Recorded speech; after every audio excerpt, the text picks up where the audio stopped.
가혹행위 폭로, 중대장은 방치 5번 극단 선택 20대의 악몽. 마음병 깊은 군. 하민우가 명사망 당시 21세 씨는 2021년 여름 전역 전 휴가를 보르며 앞두고 부대에서 스스로 목숨을 끊었다. 그는 일병 때부터 1년여간 또래 상담병을 맡아 우울증과 공황장애를 앓고 있는 후임병들을 상담해오면서 가족에게 이따금 우울증에 전염되는 것 같다. 힘들다고 토로했다고 한다. 그러던 2021년 5월 후임을 괴롭혔다는 의혹이 불거지면서 우울감은 증폭됐다. 하 씨는 억울하다. 정신적 고통에 시달린다고 호소했지만 부대는 치료가 아닌 전출을 택했다. 동료들과의 작별 인사도 허락되지 않았다. 낙심한 하 씨는 전출 6일 만인 2021년 6월 8일 삶을 내려놓았다. 군 경찰은 군이 하 씨 가족에게 아들의 전출 사실과 그 이유를 전혀 통보하지 않아 하 씨와 가족 사이의 연결고리가 끊어진 점, 범죄자로 몰렸다는 억울함, 부대의 병력 관리가 부실한 점, 혼자 남겨졌다는 외로움 등이 사망 원인으로 보인다고 밝혔다.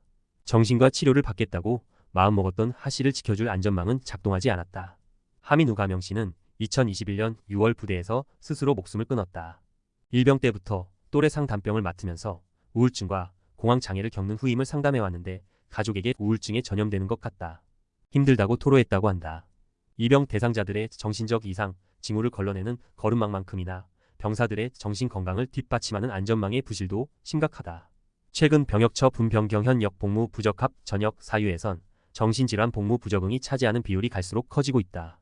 안규백 더불어민주당 의원실이 확보한 병무청 통계에 따르면 2018년 병역 처분이 바뀐 6,116명 중 4,786명 78.3%의 사유가 정신질환 복무 부적응이었다. 정신질환 복무 부적응으로 인한 병역 처분 변경 비율은 79.5% 2019년, 81.3% 2020년, 82.6% 2021년, 84.0% 2022년 6월 기준으로 꾸준히 증가세다. 군이 병역 처분 변경 제도 외에도 병영생활 전문 상담관을 통한 상담, 병원 치료 등을 병행 운영하고는 있지만 역부족이란 지적이 나오는 배경이다.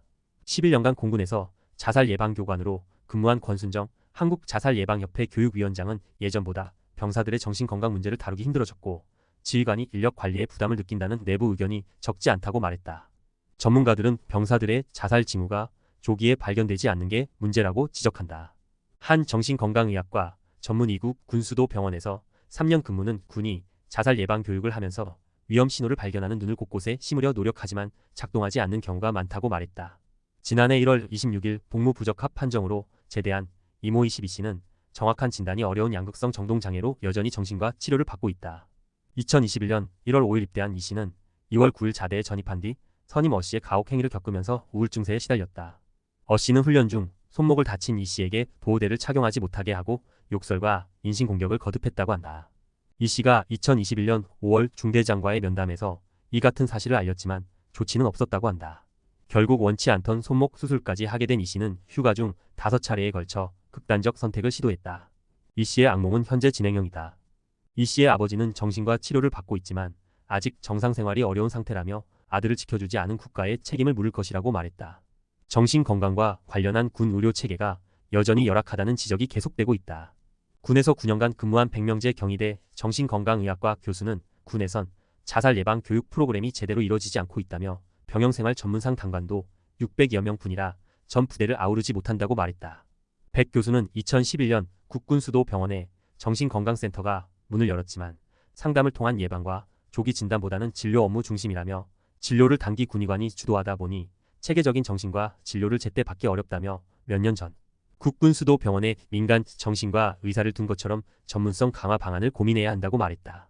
국가인권위원회는 2016년 3월 국군병원 정신과 병동 환자에 대한 치료 프로그램을 강화하고 정신과 병동 종사자의 순환 근무를 보장하는 등 근무 여건을 개선하라고 국방부에 권고하기도 했다.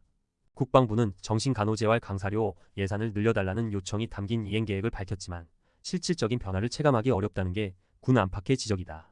3년간 군의관으로 근무한 김재옥 삼성마음숲 정신건강의학과의원 원장은 군내 정신과 진료에 대한 수요는 늘고 있지만 공급이 못 따라가고 있다.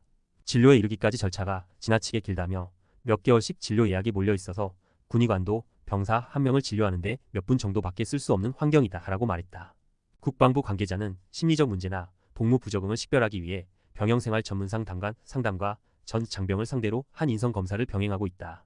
위험군 선별 역량을 키우기 위해 신규 척도 개발, 평가 영역 조정 등도 추진하고 있다며 외부 전문기관에 위탁 교육을 받은 자살 예방 전문교관을 키우는 한편 전 장병을 대상으로 반기 1회 2시간 이상 시청각 교재를 활용해 자살 예방 교육을 하고 있다고 말했다.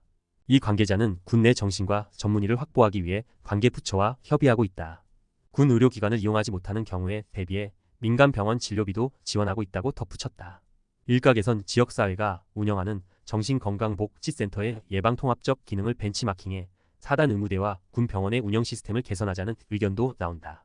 국군수도병원에서 9년간 일한 이상돈 서울이룸 정신건강의학과의원 원장은 장병의 정신건강 문제가 상급자의 성향이나 부대 분위기에 따라 좌우되는 현실을 극복하려면 정신건강통합관리체계를 도입해 정신질환 예방, 자살위기 개입, 고위험군 선별, 사례관리가 유기적으로 이뤄지게 해야 한다며 개선책 마련에도 군 외부 전문가의 의견을 적극적으로 수용할 필요가 있다고 말했다.